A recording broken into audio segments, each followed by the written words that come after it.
Shalom, selamat pagi keluarga damai. Kita bersyukur untuk satu hari baru lagi yang Tuhan anugerahkan buat kita. Masih dalam Minggu Epifani, di mana kita memperingati penampakan Tuhan atau manifestasi Tuhan kepada dunia di dalam diri Yesus Kristus. Tema renungan kita hari ini adalah pertemuan yang mengubahkan.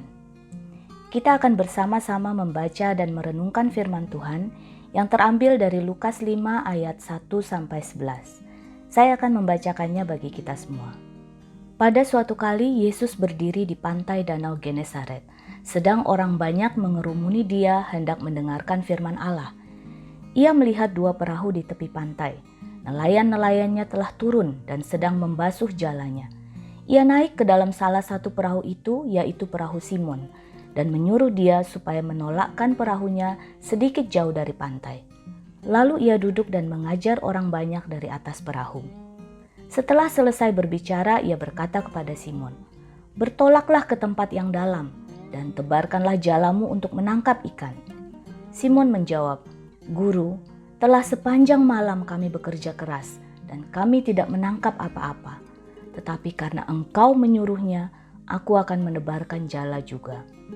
Dan setelah mereka melakukannya, mereka menangkap sejumlah besar ikan, sehingga jala mereka mulai koyak. Lalu mereka memberi isyarat kepada teman-temannya di perahu yang lain supaya mereka datang membantunya. Dan mereka itu datang. Lalu mereka bersama-sama mengisi kedua perahu itu dengan ikan hingga hampir tenggelam. Ketika Simon Petrus melihat hal itu, ia pun tersungkur di depan Yesus dan berkata, "Tuhan, pergilah daripadaku, karena aku ini seorang berdosa."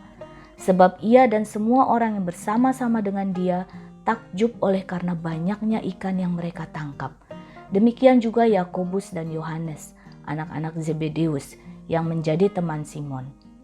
Kata Yesus kepada Simon, "Jangan takut, mulai dari sekarang engkau akan menjala manusia."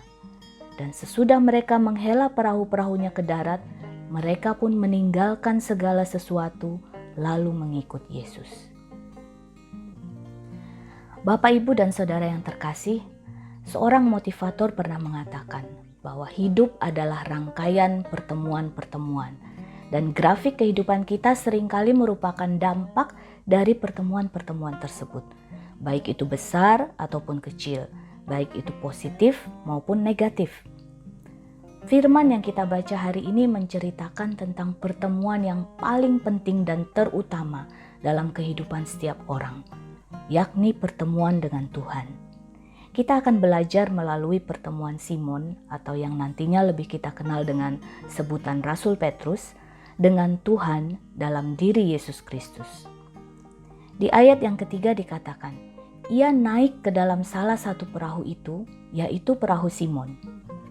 Dari sini kita melihat bahwa Yesuslah yang melakukan langkah inisiasi untuk mendekati Simon. Tuhanlah yang mengasihi kita terlebih dahulu dan mengungkapkan dirinya kepada kita. Ini adalah kasih yang luar biasa dari pribadi yang maha kuasa. Selanjutnya, walaupun tidak tertulis, namun kita dapat melihat bahwa Simon menyediakan perahunya bagi Yesus untuk Yesus dapat mengajar. Ini merupakan suatu respon awal yang baik. Simon tidak menolak Yesus. Bayangkan saudara-saudara, Simon tidak terlalu mengenal Yesus. Lalu Yesus datang, naik ke perahunya dan menyuruhnya menolakkan perahunya sedikit jauh dari pantai. Simon yang baru saja kembali, masih membersihkan jala, tidak mendapat tangkapan apa-apa, pasti kondisinya lelah dan mungkin juga kesal. Namun yang menarik, Simon tidak menolak Yesus. Ia melakukan apa yang diminta Yesus. Tidak cukup sampai di situ, Yesus kembali meminta Simon melakukan sesuatu, dan sesuatu ini merupakan hal yang di luar logikanya. Di ayat 4 dikatakan, "Bertolaklah ke tempat yang dalam dan tebarkanlah jalamu untuk menangkap ikan." Ada dua alasan utama yang membuat permintaan Yesus ini tidak masuk akal, dan Simon bisa saja menolak permintaan ini. Yang pertama, Simon adalah seorang nelayan. Dan dia seorang nelayan yang cukup ahli. Seorang nelayan mengerti benar ada banyak faktor yang membuat mereka memilih untuk menangkap ikan di malam hari. baik itu kondisi angin, suhu air laut, maupun aktivitas ikan di malam hari. Di siang hari ketika matahari bersinar terik, ikan-ikan cenderung akan mulai menjauh ke tempat yang dalam dan akan sangat sulit menangkap ikan dalam situasi tersebut. Yesus adalah seorang rabi atau guru. Setidaknya itulah pemahaman mereka saat itu. Seorang nelayan tentu lebih paham masalah menangkap ikan daripada seorang rabi. Yang kedua, Simon dan saudara-saudaranya sudah berusaha menangkap ikan semalaman dan mereka kembali tanpa hasil. Nah, kedua hal ini bisa saja mendorong Simon untuk menolak permintaan Yesus karena secara akal manusia itu adalah hal yang mustahil dan sia-sia. Namun sekali lagi respon Simon di ayat kelima mengatakan, "Guru, telah sepanjang malam kami bekerja keras dan kami tidak menangkap apa-apa. Tetapi karena Engkau menyuruhnya, aku akan menebarkan jala juga." Lukas mencatat kata yang dipakai Simon, guru, dalam bahasa Yunani menggunakan kata epistata, yang artinya lebih dari sekedar guru, tapi juga penguasa, guru yang berotoritas. Ini menunjukkan bahwa Simon siap tunduk dan melakukan perintah Yesus. Memang tidak dijelaskan mengapa Simon bisa merespon seperti itu. Tapi saya yakin ketika Yesus berada di perahu Simon mengajar orang banyak, Simon pun turut mendengarkan. Dan Simon dapat melihat otoritas dalam pengajaran Yesus. Apalagi dalam kedekatan itu, tentu Yesus telah menyentuh Simon secara pribadi. Mungkin lewat nada suaranya atau raut wajahnya. Memang ketika Tuhan memanggil kita, terkadang kita merasa Dia menyuruh kita melakukan hal-hal yang di luar kemampuan dan akal budi kita. Tetapi seperti Petrus, ketika kita tunduk akan perintahnya, kita akan melihat keajaibannya yang luar biasa. Ayat-ayat berikutnya dengan jelas menunjukkan betapa Yesus sungguh berkuasa atas segala hal, termasuk ikan-ikan. Ketika melihat tangkapan yang luar biasa itu, Simon tersungkur di hadapan Yesus dan berkata, "Tuhan, pergilah daripadaku, karena aku ini seorang berdosa." Ini memang bukan pertama kali Simon Petrus bertemu Yesus. Pada pasal yang keempat, Lukas menuliskan tentang Yesus menyembuhkan ibu mertua Petrus. Tetapi kejadian pada hari itu merupakan suatu keajaiban yang personal buat Simon Petrus. Ia sebagai seorang nelayan yang ahli, yang tahu benar bahwa kondisi saat itu sangat tidak memungkinkan untuk mendapatkan ikan. Namun kenyataannya mereka mendapat ikan yang sangat banyak, bahkan sampai perahu mereka sampai hampir tenggelam. Mujizat yang begitu personal ini sangat menyentuh Petrus dan membuat ia menyadari bahwa Yesus adalah Tuhan dan betapa berdosa dan tidak layaknya dirinya di hadapan Tuhan.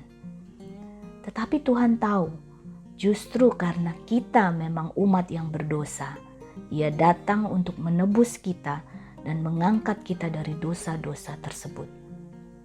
Seperti Simon, ketika kita merendahkan diri dan mengaku betapa berdosanya kita di hadapan Allah, disitulah kita dapat merasakan betapa agung kasih-Nya yang memberi kita keselamatan. Ketika Yesus melihat Simon yang tersungkur, di ayat 10 Yesus berkata, "Jangan takut, mulai dari sekarang engkau akan menjala manusia." Yesus mengerti akan keresahan Simon, akan keberdosaannya. Dan Yesus menunjukkan bahwa Simon bisa melepaskan ketakutan itu bersama Yesus. Dan sekali lagi, Yesus menggunakan analogi yang begitu personal kepada Simon Petrus. Dikatakan, engkau akan menjala manusia. Sebagaimana Yesus telah menjala Simon dan saudara-saudaranya, menangkap mereka untuk masuk dalam kasih dan karya keselamatannya. Yesus ingin agar Simon Petrus dan saudara-saudaranya juga mau mengambil bagian dalam pekerjaan Tuhan, menjala manusia berdosa lainnya, agar memperoleh bagian dalam keselamatan dalam Yesus. Perikop ini ditutup di ayat ke-11, dikatakan, Mereka pun meninggalkan segala sesuatu lalu mengikut Yesus. Ini menunjukkan totalitas Petrus dan saudara-saudaranya untuk mengikut Yesus. Mereka meninggalkan pekerjaan dan keluarganya dan mengikut Yesus. Bersedia menjadi murid Yesus, mempersiapkan diri untuk tugas yang lebih besar, yakni menjadi penjala manusia. Tidak ada keraguan-raguan. Pertemuan dengan Yesus telah membawa perubahan yang besar dalam hidup Simon Petrus dan saudara-saudaranya. Bapak, Ibu, Saudara yang terkasih, bagaimana dengan kita? Sudahkah kita bertemu dengan Kristus secara pribadi? Pertemuan dengan Kristus adalah suatu hal yang pribadi dan unik untuk setiap orang. Sebagaimana Yesus mendekati Simon dengan pendekatan yang begitu personal, demikianlah Tuhan sesungguhnya menemui setiap kita pribadi lepas pribadi. Memang setiap orang memiliki panggilan yang berbeda dalam hidup ini. Namun yang pasti kita semua dipanggil oleh Tuhan. Pertama-tama untuk hidup dalam anugerah keselamatan yang Dia berikan, dan kemudian untuk ikut ambil bagian dalam karyanya di tengah-tengah dunia ini. Mungkin ada di antara kita yang berkata, "Saya tidak pernah bertemu Tuhan. Dia tidak mau menemui saya yang berdosa ini." Namun inilah kabar sukacita itu. Yesus datang ke dunia ini untuk Anda dan saya, untuk kita orang berdosa, supaya kita beroleh keselamatan. Kalau ini yang Anda rasakan, mari undanglah Tuhan dalam doa Anda. Katakan Anda ingin bertemu dengannya. Anda ingin Dia menjadi Tuhan dan Juru Selamat Anda, dan Anda siap diubahkan olehnya. Mungkin ada di antara kita yang berkata, "Saya sudah mengalami pertemuan dengan Tuhan, namun hidup saya tidak berubah. Tidak ada perubahan yang signifikan dalam hidup saya." Kalau ini yang Anda rasakan, mungkin Anda melihat di arah yang salah. Memang sebagai pengikut Kristus, belum tentu kita akan mengalami perubahan yang luar biasa di mata dunia. Kita bisa saja tetap mengalami kesulitan ekonomi, tetap sakit-sakitan, tetap mengalami kesulitan dalam pekerjaan ataupun pendidikan. Namun ketika kita sungguh-sungguh menyerahkan hati dan hidup kita ke dalam Kristus, perubahan itu akan terjadi dalam hati dan pikiran kita, dan kemudian terpancar dalam hidup kita. Hati kita akan terus dipenuhi pengharapan akan Kristus dan kerinduan untuk melayani Dia, dan Roh Kudus akan memampukan kita untuk berbuah dalam kehidupan kita. Tuhan sudah mengambil langkah inisiasi untuk menemui kita dalam wujud Sang Firman, Yesus Kristus. Maukah kita untuk terus bertemu dengannya hari lepas hari dan terus tersungkur di hadapannya dan siap untuk mengikut Dia? Mari kita berdoa.